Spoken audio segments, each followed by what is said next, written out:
कर्मों का फल कब और कैसे मिलता है। श्री कृष्ण कहते हैं, जब तू थक जाए और तेरा मन कहे कि अब बस, वहीं से प्रारंभ होता है कर्म का फल। जिस पल तू ये सोचता है कि दुनिया ने तुझे भुला दिया, उसी पल ब्रह्मांड तेरा हिसाब लिख रहा होता है। कभी कभी फल उस रूप में नहीं आता जैसा तूने सोचा था। वो एक आशीर्वाद के कपड़े में छिपा हुआ कोई सबक होता है, या एक सबक के कपड़े में छिपा कोई आशीर्वाद।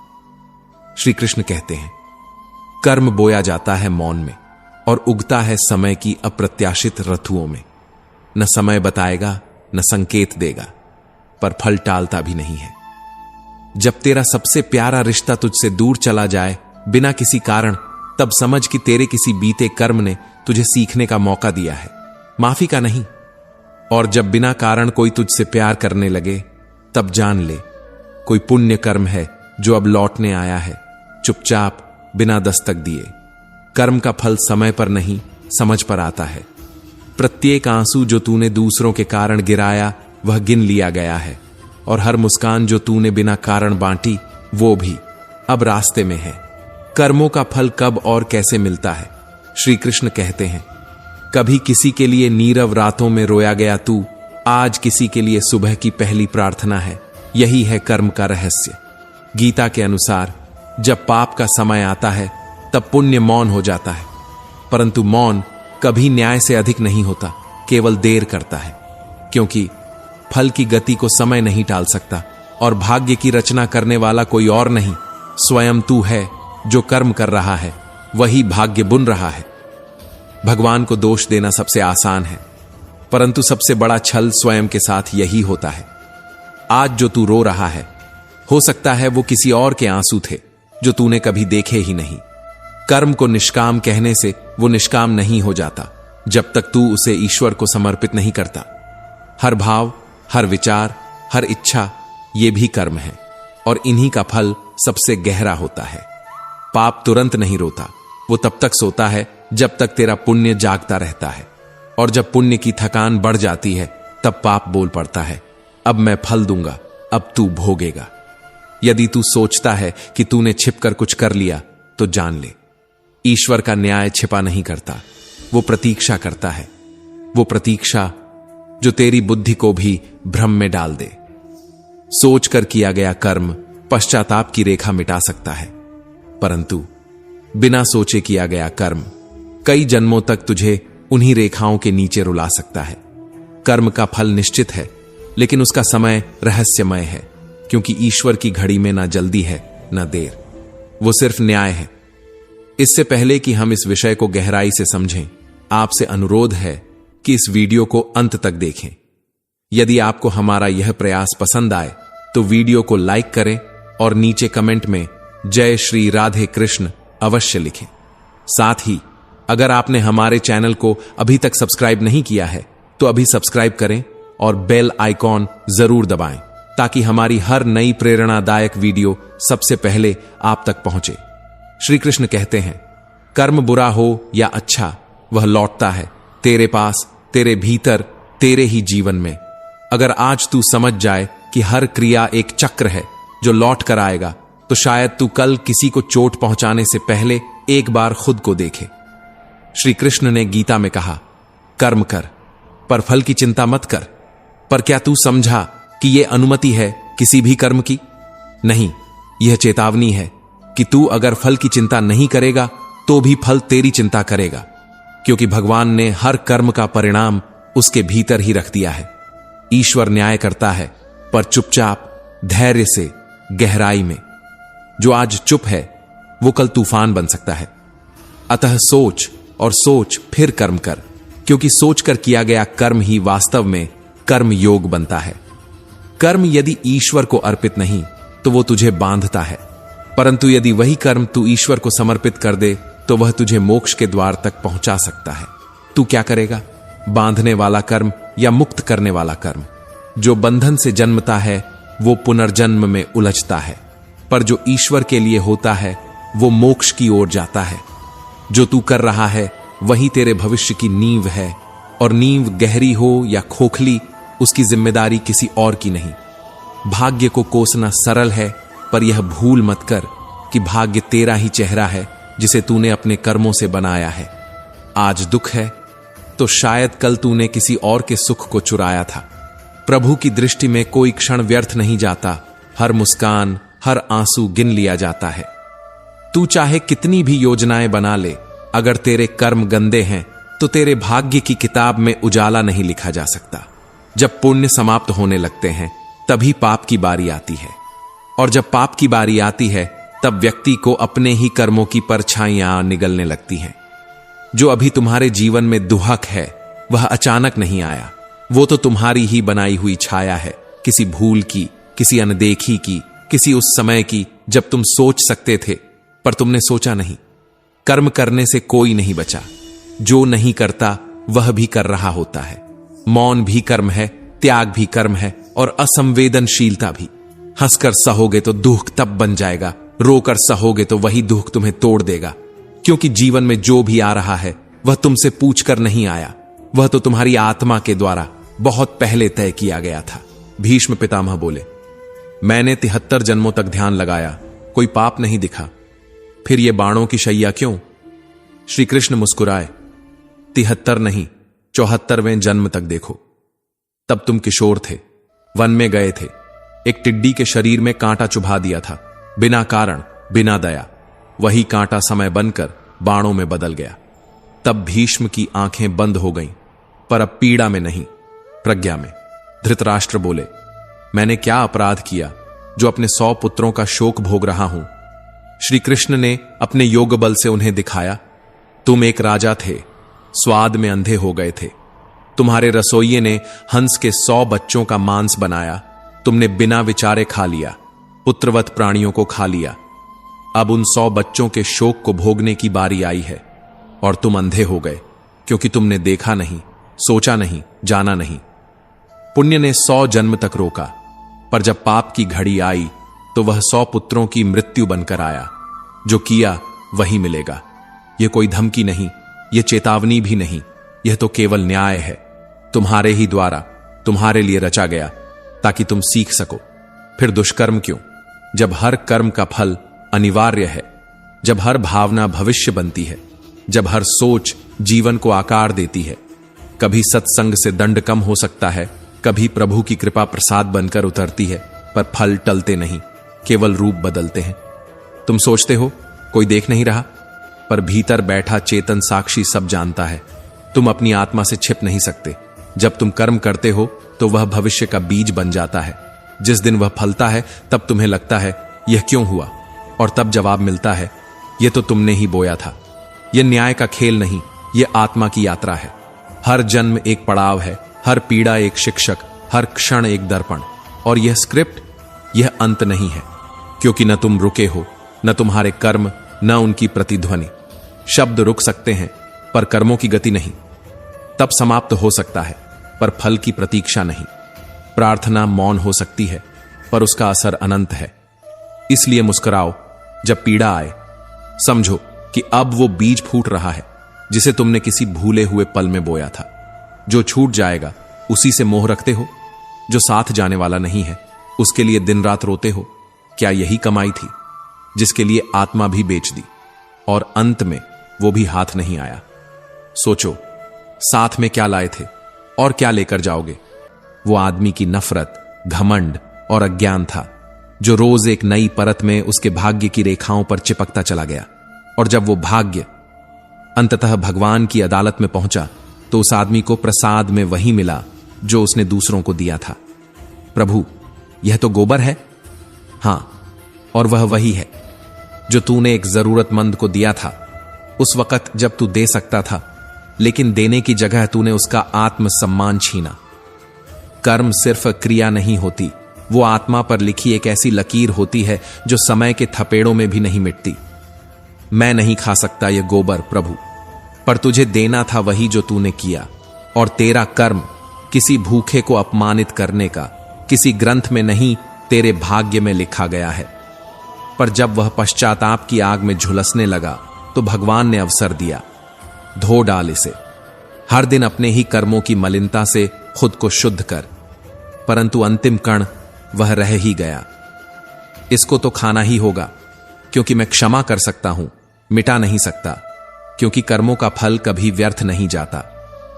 तूने समझा नहीं कि गोबर से बदबू नहीं आती, बदबू आती है उस घमंड से जिसमें तूने एक भूखे को अपमानित किया, जिसमें तूने सोचा कि तू न्याय करता है, पर तूने सिर्फ क्रूरता दिखाई। यह जीवन भी एक भिक्षा है, जो दे दिया वो तेरा नहीं, जो बांटा वो ही तुझसे जुड़ा रहा। हर दान, हर व्यवहार, हर अपमान किसी न किसी को नहीं, तेरे भाग्य को आकार देता है। कभी किसी को कुछ देते वक्त इसलिए सोच समझ कर देना चाहिए, क्योंकि तू जो देगा वो लौटेगा, पर जब लौटेगा तब सिर्फ तेरी जेब नहीं, तेरा संपूर्ण जीवन उसका भार उठाएगा। बोए गए कर्म फल बनकर लौटते हैं, कभी 2 साल में, कभी जन्मों बाद, कभी उसी दरवाजे पर जहां तूने कभी किसी की गरिमा को तोड़ा था। और याद रखो, भगवान केवल दृष्टा हैं, निष्पक्ष गवाह। वो न बदला लेते हैं, न माफी से छुटकारा देते हैं। वे केवल नियम निभाते हैं कि जैसा बीज वैसा फल। तू आज जो कर रहा है वो तेरे कल की भूख या तृप्ति बन जाएगा। इसलिए जब भी किसी को देखो, उसकी आत्मा की भूख को पहचानो। उसके हाथ में मत देखो, उसके हृदय को समझो। एक छोटे से गांव में, जहां हरियाली और सादगी का मेल था, एक किसान अपने परिवार के साथ रहता था। यह परिवार न केवल अपने खेतों में मेहनत करता था, बल्कि अपने दिलों में प्रेम और करुणा का दीपक भी जलाए रखता था। उनके घर में हर सुबह सूरज की किरणों के साथ साथ भक्ति और सेवा की गंगा बहती थी। वे एक संत महात्मा की सेवा में दिन रात समर्पित रहते थे। संत के उपदेश उनके लिए जीवन का आधार थे, जिन्हें वे न केवल सुनते बल्कि जीते भी थे। जरूरतमंदों की मदद करना, भूखों को भोजन देना और हर उस इंसान के चेहरे पर मुस्कान लाना जिसका जीवन दुखों से भरा हो, यही उनका धर्म था, यही उनकी पूजा थी। परिवार का प्रेम और एक अनुत्तरित प्रश्न। इस परिवार में हर कोई एक दूसरे से गहरे प्रेम और विश्वास से बंधा था। उनके घर में हंसी की गूंज और स्नेह की गर्माहट हमेशा मौजूद रहती थी। लेकिन इस सुखमय जीवन के बीच एक सवाल था जो कभी कभी उनके मन को कुरेदता था। उनके परिवार में एक बेटा था जो दोनों पैरों से अपाहिज था। वह नन्हा सा बच्चा, जिसके चेहरे पर मासूमियत की चमक थी, जिसके सपनों में उड़ान थी, लेकिन जिसके पैरों को जमीन ने जकड़ रखा था। वह व्हील चेयर पर अपनी दुनिया बुनता, अपने माता पिता की सेवा देखता और अपने भाई बहनों के साथ हंसता खेलता। लेकिन जब रात गहरी होती और चांद आसमान में तन्हा चमकता, तब किसान का मन एक सवाल से भर जाता। हमने ऐसा क्या पाप किया जो हमारे इस मासूम को यह दुख मिला? किसान और उसका परिवार कभी इस सवाल को जोर से नहीं पूछते थे। वे डरते थे कि कहीं उनकी भक्ति पर सवाल न उठ जाए। लेकिन मन के किसी कोने में यह विचार बार बार आता था, हमने तो हमेशा दूसरों के लिए जिया, हर जरूरतमंद के लिए अपने दरवाजे खोले, फिर भी हमारे इस फूल से बच्चे को यह कष्ट क्यों? यह सवाल उनके दिलों में एक हल्की सी टीस बनकर रह जाता था। फिर भी वे अपनी सेवा में लगे रहते, क्योंकि संत महात्मा ने उन्हें सिखाया था, सच्ची भक्ति वही है जो सवालों से परे हो। संत का सत्संग और एक पिता का सवाल। समय बीतता गया। गांव में एक दिन संत महात्मा का भव्य सत्संग हुआ। दूर दूर से हजारों लाखों श्रद्धालु आए। आकाश में बादल थे और जमीन पर भक्ति की बयार बह रही थी। लोग संत के एक एक शब्द को अपने दिलों में उतार रहे थे। संत महात्मा के उपदेशों में जीवन का सार था, प्रेम, करुणा और सत्य का रास्ता। प्रवचन के अंत में जब संत ने कहा, यदि किसी के मन में कोई शंका हो तो पूछ लें, यह सत्संग सत्य की खोज के लिए है, तब सभा में एक गहरी खामोशी छा गई। उस खामोशी को चीरते हुए उस अपाहिज बच्चे के पिता ने हिम्मत जुटाई। वह उठा और उसकी आवाज में दर्द, विश्वास और एक अनुत्तरित प्रश्न की गूंज थी। हे महात्मा, उसने कहा, हमारा परिवार आपके हर उपदेश को जीता है। हमने कभी किसी का बुरा नहीं सोचा, न ही किसी का बुरा किया। जरूरतमंदों की सेवा में हमने अपनी जिंदगी समर्पित कर दी। फिर भी मेरे बेटे को यह अपाहिजपन क्यों? उसका क्या दोष था जो उसे यह दुख मिला? क्या हमारी भक्ति में कोई कमी रह गई? सभा में सन्नाटा छा गया। हर आंख उस पिता की ओर थी और हर दिल उस सवाल के जवाब का इंतजार कर रहा था। संत महात्मा ने गहरी सांस ली। उनकी आंखों में करुणा थी और चेहरे पर एक ऐसी शांति जो सत्य को जानने वालों की होती है। संत का जवाब और एक गहरी सीख। संत ने धीरे से कहा, प्रिय भक्त, तुम्हारा यह सवाल तुम्हारे प्रेम और तुम्हारी भक्ति का प्रतीक है। यह सवाल इसलिए है क्योंकि तुम अपने बेटे से बेइंतहा प्यार करते हो, लेकिन कुछ सवालों के जवाब समय और कर्म के गहरे ताने बाने में छिपे होते हैं। मैं यह बात नहीं बताना चाहता क्योंकि सत्य कभी कभी कठोर होता है, लेकिन तुम्हारी दुविधा को देखकर मैं तुम्हें एक कहानी सुनाता हूं। संत ने आगे कहा, तुम्हारा यह बेटा जो आज तुम्हारे लिए सबसे अनमोल है, पिछले जन्म में एक किसान का बेटा था। वह भी तुम्हारी तरह मेहनती और अपने परिवार से प्रेम करने वाला था। हर दिन वह अपने पिता के लिए खेत में दोपहर का भोजन लेकर जाता। उसकी मां उसे प्यार से खाना परोसती और कहती, बेटा, अपने पिता को यह टिफिन दे आ। एक दिन जब मां ने खाना थाली में परोसा, तभी उसके दोस्त ने उसे बाहर से आवाज दी। वह खाना छोड़कर दोस्त से बात करने चला गया। संत ने एक पल रुककर सभा की ओर देखा। उनकी आवाज में अब एक गहरी गंभीरता थी। उस समय एक भूखा कुत्ता उस घर में घुस आया। उसने थाली में रखी रोटी को मुंह लगाया। जब वह लड़का वापस लौटा और उसने कुत्ते को थाली में मुंह डालते देखा तो उसे गुस्सा आ गया। पास ही पड़ा एक लोहे का भारी डंडा उसने उठाया और बिना सोचे समझे उस कुत्ते की दोनों टांगों पर इतनी जोर से मारा कि वह कुत्ता हमेशा के लिए अपाहिज हो गया। वह कुत्ता अपनी पूरी जिंदगी दर्द में तड़पता रहा। वह घसीटते घसीटते जिया और आखिरकार तड़प कर मर गया। यह उसी कुत्ते की बद्दुआ का फल है जो इस जन्म में यह बालक दोनों टांगों से अपाहिज होकर जन्मा है। संत महात्मा ने कहा, पुत्र, इस संसार में हर प्राणी को अपने अपने कर्मों का फल भुगतना ही पड़ता है। यदि किसी जन्म में तूने किसी की टांग तोड़ी है तो यह स्वाभाविक है कि अगले जन्म में तेरी अपनी टांगें टूटी मिलेंगी। अगर तू किसी को हानि पहुंचाएगा तो तुझ पर भी हानि अवश्य ही आएगी, चाहे इसी जन्म में या अगले जन्म में। इसलिए हर कर्म करने से पहले सोच, समझ और चेतना के साथ चल। तू अपने कर्मों से बच नहीं सकता। जहां भी जाता है, जो भी करता है, तेरे कर्म मौन खड़े तुझे देख रहे होते हैं और किसी भी दिन तेरे कर्मों का फल तुझे इस पृथ्वी पर अवश्य वहन करना पड़ता है। क्या तू इसे जानता है? क्या तुझे इसका ज्ञान है? इसीलिए हर समय उचित और सात्विक कर्म करना अनिवार्य है। भगवान श्री कृष्ण ने श्रीमद् भगवद गीता में कर्म को सर्वोपरि बताया है। यहां तक कि उन्होंने स्पष्ट कहा है कि व्यक्ति की यात्रा जहां से छूटती है, अगले जन्म में वहीं से फिर प्रारंभ होती है। जो प्रकृति के नियमों का पालन करता है वह परमात्मा के समीप होता है। लेकिन यह भी ध्यान रखने योग्य है कि यदि स्वयं परमात्मा भी मनुष्य रूप में अवतरित होते हैं तो वे भी उन्हीं सभी नियमों का पालन करते हैं जो सामान्य मनुष्यों के लिए निर्धारित हैं। जीवन में सच्ची सफलता के लिए हमें सदैव सकारात्मक और धर्मयुक्त कर्म करने चाहिए, क्योंकि कर्म ही हमारे भविष्य को आकार देते हैं।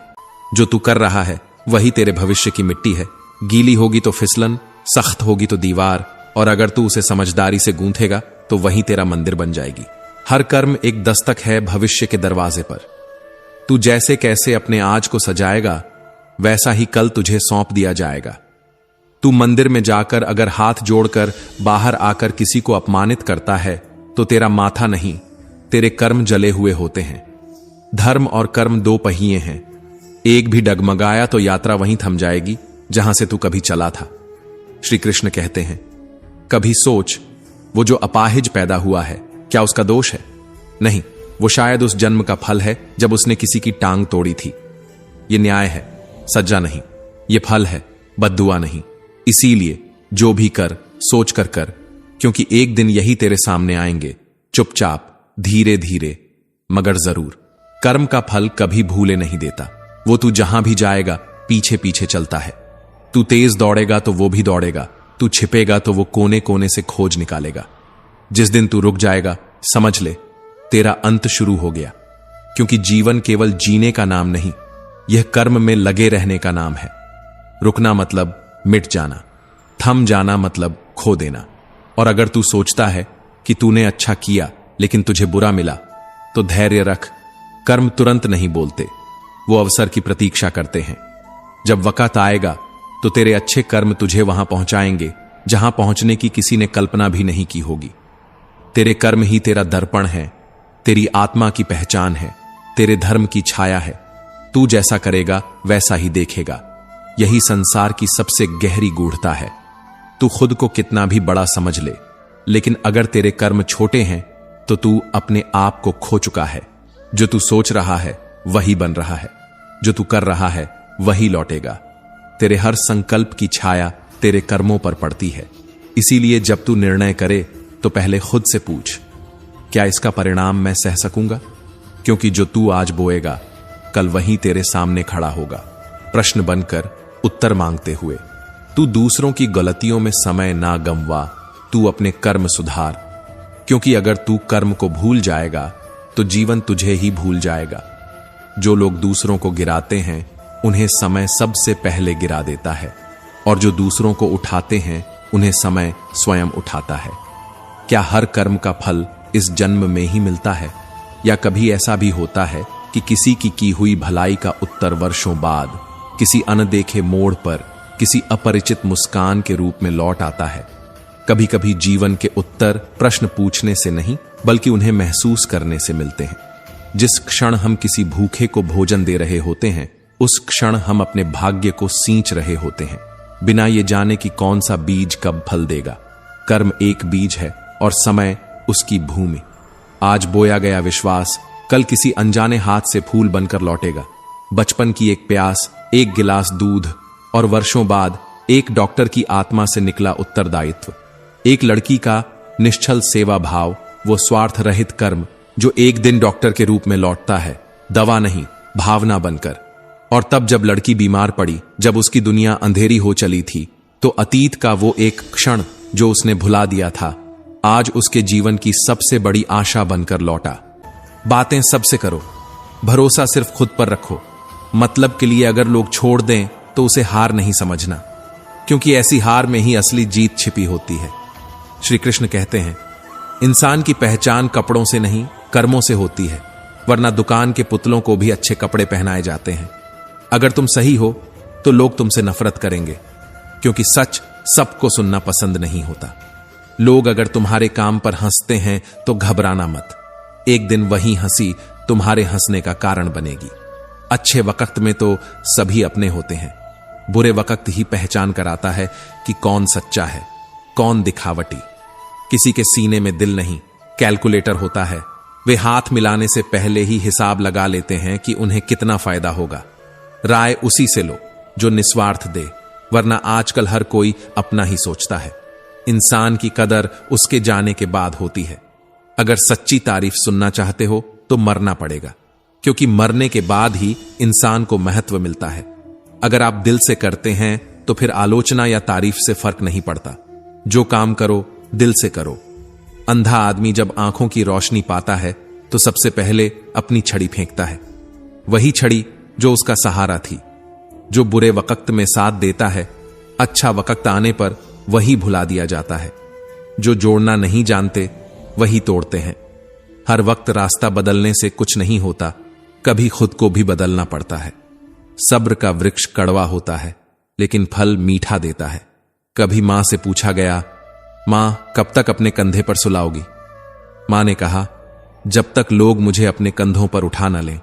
अगर मेरी तकदीर मेरी मां ने लिखी होती तो शायद उसमें गम न होता।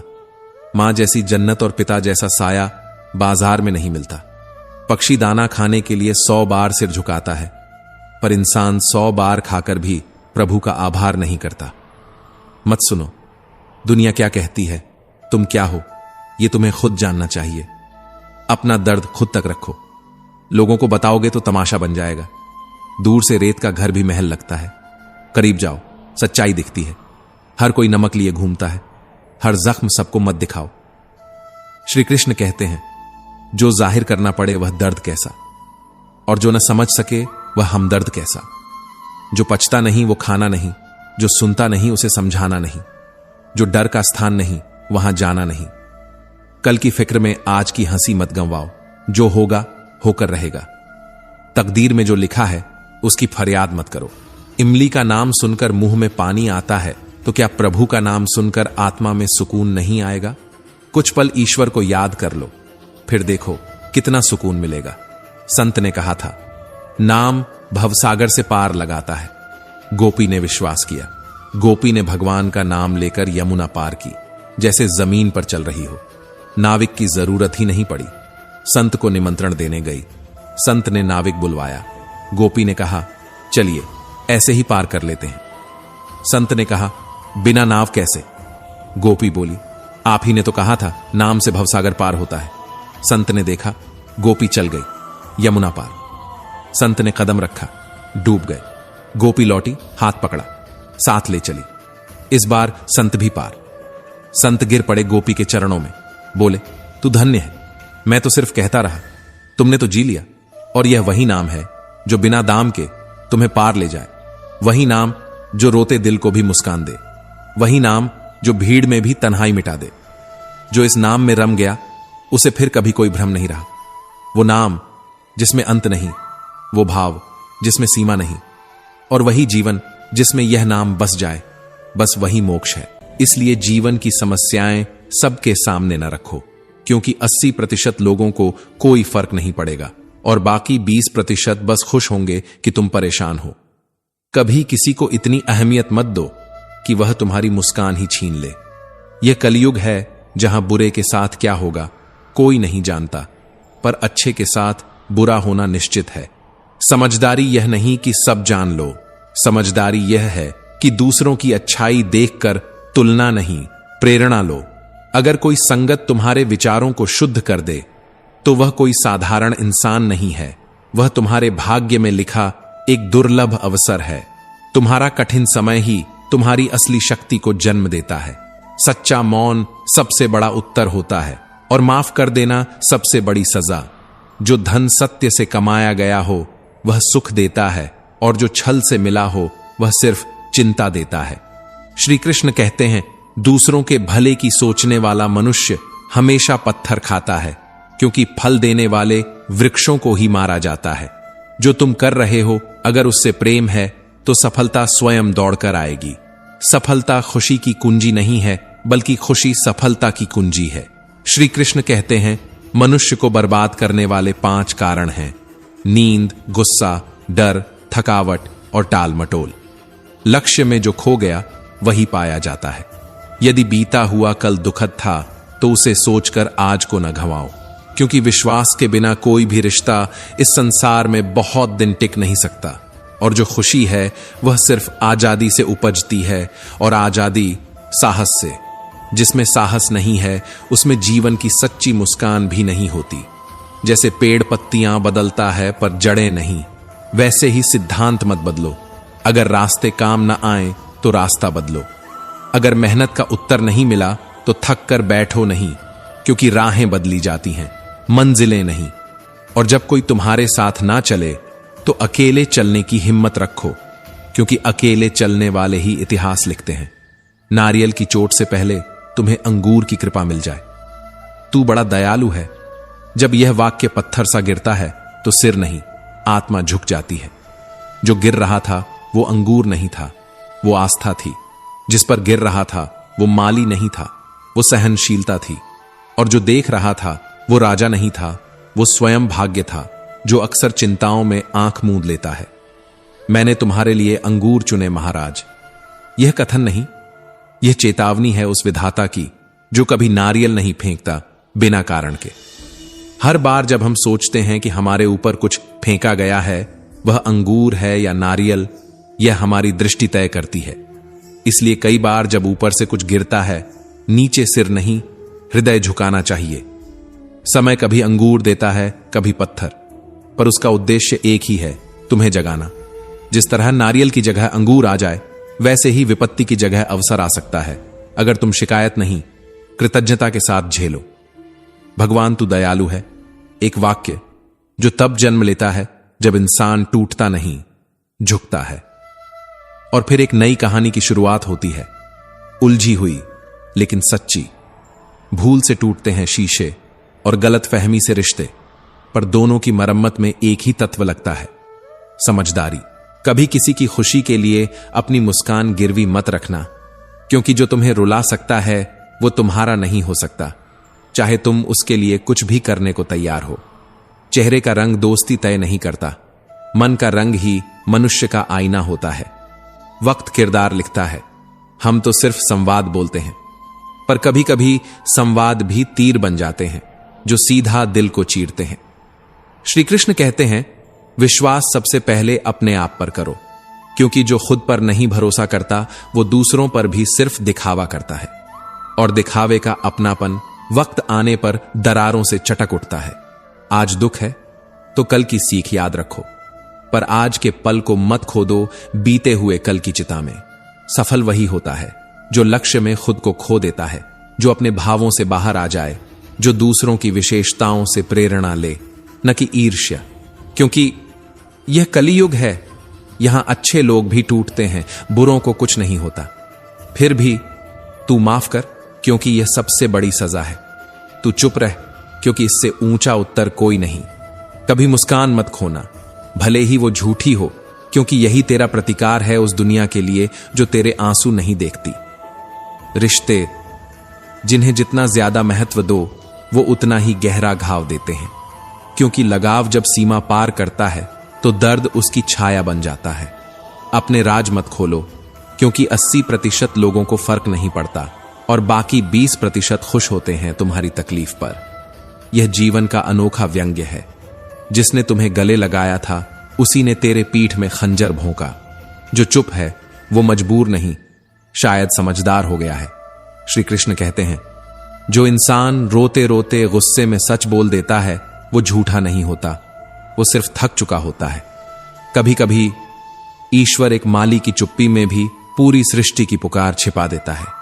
अंत में कोई अंत नहीं होता, क्योंकि कहानी कभी रुकती नहीं, वो बस पलटती है जैसे पन्ना, ताकि तुम पढ़ो और समझो कि भगवान हर बार नारियल नहीं गिराते, कभी कभी अंगूर भी फेंकते हैं ताकि तुम मुस्कुरा सको।